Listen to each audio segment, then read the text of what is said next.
بسم اللہ الرحمن الرحیم۔ گیلانی فورم یوٹیوب چینل میں خوش آمدید۔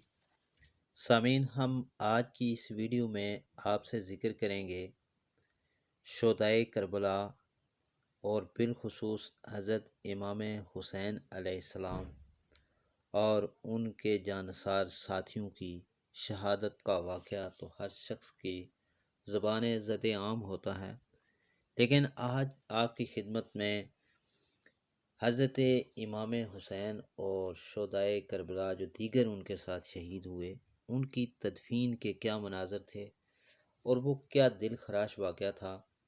آپ یہ بھی سنیں گے کہ شہدائے کربلا کی جو لاشیں تھیں وہ کس انداز میں پڑی ہوئی تھیں اور انہیں دفنانے تک کے لیے کوئی شخص جرأت نہیں کر رہا تھا، یعنی خانوادہ رسول پر جو ظلم و ستم ہوا، ان کی داستانوں میں سے ایک داستان یہ بھی آپ کے ساتھ شیئر کی جا رہی ہے۔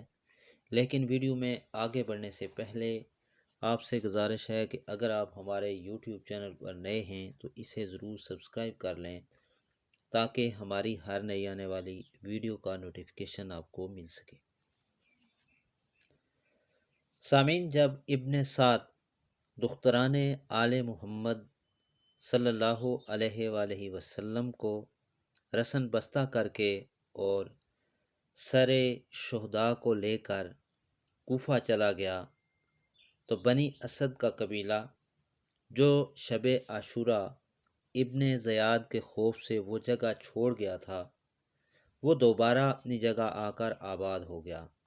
مردوں نے خیمے نصب کیے، عورتیں دریائے فرات سے پانی لینے آئیں۔ جب انہوں نے دیکھا کہ آل رسول کے لاشیں بے گور و کفن پڑے ہیں تو پانی لیے بغیر روتی پیٹتی واپس آئیں۔ مردوں نے اپنے ہتھیار سنبھال لیے اور پوچھا کہ کیا بات ہے۔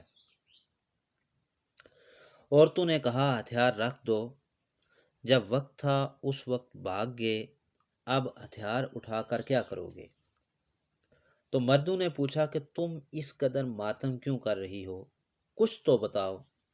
تو عورتوں نے کہا کہ تم مسلمان کہلاتے ہو، جس کا کلمہ پڑھتے ہو اس کا فرزند پڑوس میں قتل ہوتا رہا، اس وقت تم نے اس کی کوئی مدد نہ کی، اب اس کا بے کور و کفن لاشا خون و خاک میں لت پت ہے، تم آل محمد کے لاشیں بے گور و کفن ہیں، آخر مرنے کے بعد رسول اکرم صلی اللہ علیہ وآلہ وسلم کو تم کیا منہ دکھاؤ گے؟ یزیدیوں نے تو اپنے لاشیں دفن کر دیے ہیں، لیکن ذریت رسول کے لاشیں بے گور و کفن پڑے ہیں۔ مردوں نے کہا ہمیں ابن زیاد سے خطرہ ہے، اگر اسے پتہ چل گیا تو وہ ہمیں نہیں چھوڑے گا۔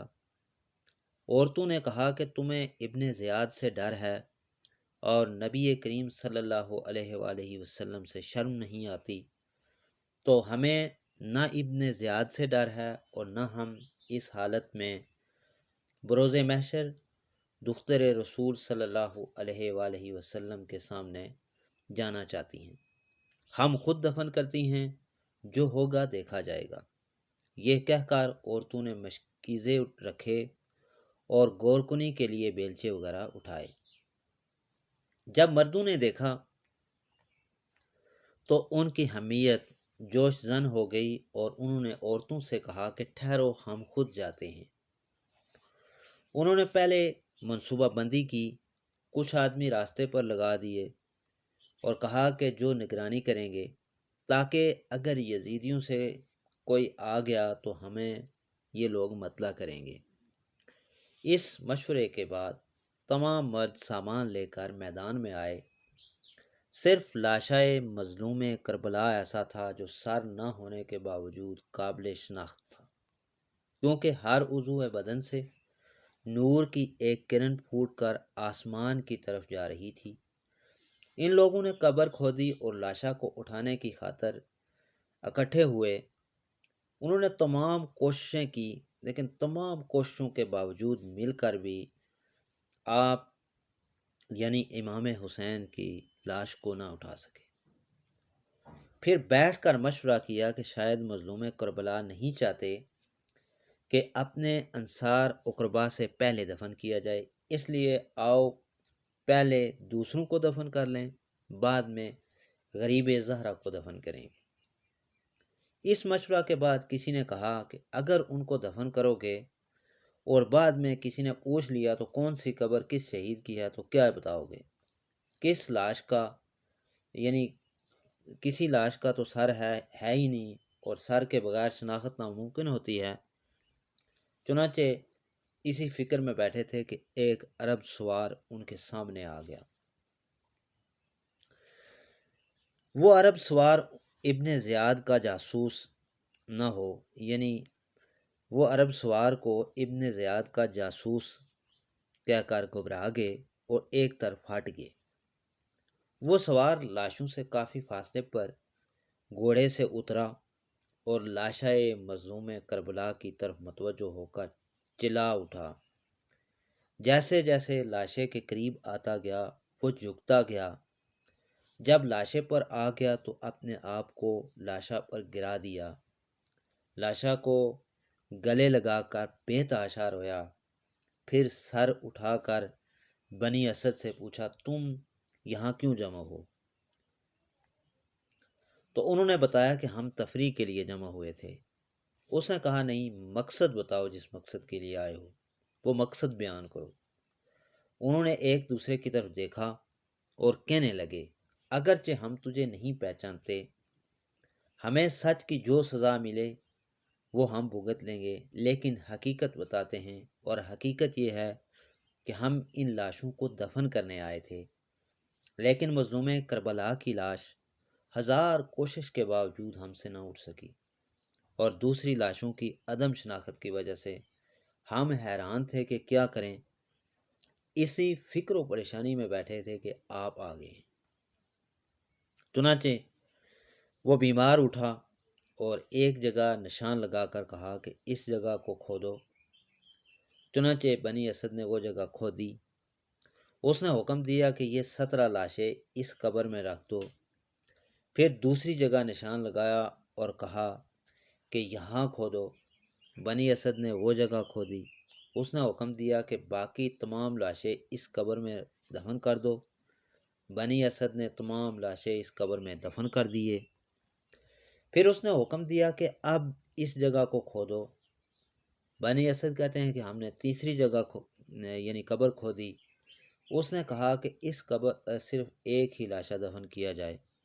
بنی اسد آگے بڑھے تاکہ اس کی مدد کریں۔ اس نے کہا نہیں، میں تنہا ہی دفن کر دوں گا۔ بنی اسد نے کہا کہ ہم سب نے مل کر کوشش کی مگر کسی عضو کو اٹھا بھی نہ سکے، آپ تنہا کیسے دفن کریں گے؟ اس نے کہا کہ تم پریشان نہ ہو، میرے ساتھ معاون و مددگار ہیں جو میری مدد کریں گے۔ پھر اس نے تمام ٹکڑے ایک دری پر جمع کیے اور اٹھا کر بڑی آسانی سے جوڑ کر رکھ دیے۔ جب وہ تمام ٹکڑوں کو ترتیب سے رکھ چکا تو اس نے اپنا دایاں رخسار مظلوم کے سینے پر رکھا تو بے اختیار رویا اور کہا کہ خوش نصیب ہے وہ سرزمین جو آپ کے پاکیزہ جسم کی امین ہے، دنیا آپ کے بعد تاریک اور آخرت آپ کے بعد نور سے منور ہوگی۔ آپ غم دائمی ہو گیا ہے اور راتیں جاگ کر گزریں گی، حتیٰ کہ اللہ میرا فیصلہ بھی مناسب فرمائے گا اور آپ کی قیام جائے دیکھوں۔ فرزند زہرا میرا آخری سلام ہو۔ پھر مٹی ڈالی اور قبر کے تعویذ پر انگلی سے لکھا، یہ حسین ابن علی کا مزار ہے جسے سفر میں پیاسا شہید کیا گیا۔ بیت آنسوں سے کھڑا ہوا اور ہم سے پوچھا کہ کوئی اور لاشا بھی ہے؟ بنی اسد نے کہا ہاں، دریا کے کنارے 3 لاشیں پڑے ہیں، ایک تو اس قدر زخمی ہے کہ ہم اگر ایک طرف سے اٹھاتے ہیں تو دوسری طرف زمین پر رہ جاتی ہے۔ اس نے کہا چلو وہاں چلتے ہیں۔ جب وہاں پہنچے، جو ہی ان کی نظر پڑی بے ساختہ لاشے پر گر گیا اور لاشا کو چوم چوم کر کہنے لگا، اے قمر بن ہاشم، آپ پر میرا آخری سلام ہو، آپ کے بعد اب دنیا پر خاک ہی خاک ہے۔ بنی اسد کو حکم دیا کہ قبر کھودیں۔ جب قبر کھود چکے تو اسے بھی اس نے تنہا سپرد قبا کیا۔ اس کا تعویذ قبر بنا کر بنی اسد کو ایک اور قبر کھودنے کا حکم دیا۔ جب دونوں لاشیں دفن ہو چکے تو اپنے گھوڑے کی طرف چلا۔ تمام بنی اسد پیچھے گئے اور کہا پہلے تو آپ اپنا تعارف کرائیں کہ آپ کون ہیں، پھر ہمیں بتائیں کہ ان مزاروں میں کون کون ہیں، تاکہ اگر ہم سے کوئی پوچھے تو ہم جواب دے سکیں۔ اس نے کہا فرزند زہرا کا مزار تو تمہیں معلوم ہے، دوسرا مزار جس میں 17 شہید دفن کیے گئے ہیں وہ شہدائے بنی ہاشم ہیں۔ تیسرا مزار جس میں دیگر شہداء دفن کیے گئے ہیں وہ انصار غریب کربلا انصار ہیں جو غریب کربلا ہیں۔ اور فرزند رسول کے مزار میں پاؤں کی طرف جو 2 دفن کیے ہیں، ایک طرف ہم شکل پیغمبر علی اکبر ہیں اور دوسری طرف حضرت علی اصغر ہیں۔ دریائے فرات کے کنارے جو تنہا مزار ہے وہ سقائے سکینہ کا ہے، اور جس مزار میں 2 رکھے ہیں وہ فرزندان علی ہیں، اور میں تمہارا چوتھا امام اسیر علی ابن حسین ہوں۔ یہ کہہ کر وہ ہماری نظروں سے غائب ہو گئے۔ سامعین، یہ تھی شہدائے کربلا کی تدفین کے وہ مناظر، وہ واقعہ جو آپ کی خدمت میں پیش کیا گیا۔ یقیناً آپ کو ہماری یہ ویڈیو اچھی لگی ہوگی۔